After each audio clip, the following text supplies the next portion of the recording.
ko nshaka kugusura se yego ko mana aho niho twatandukanira rero kereka ubu koko sha wagenda ugakomeza niwanye babyume ndashaka kugusura uzaza nahari ese we cyukoze ununguye nabwo se wakingurirwa se winje ugasanga nicaye wanye ubwo batinize ni wacu nta kibazo twadinze gavuga ni se wajyanywe nande mugihe nasanga uri kumwe n'iwacu ibyo byaba ari indi level ariko hari n'abahungu bajya biyiranja bakaba inshuti n'iwabo umukobwa bakundana mbibona pese ujye ubibona rata izo kata ngo zigezweho terwa niba baba abantu rero ugasanga mama n'umukobwa bakundana ngo baraziranye ese we abatise aba bantu bamenyanye bate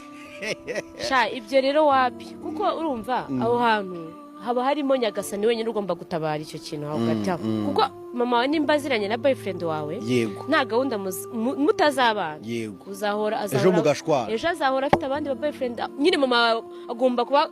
buri gihe azi umu boyfriend wawe wamugana ko saka ibintu wabivamo ko nakavuye ramugana ye ariko fata umuntu w'ingenzi ubona ko gahunda igeze kure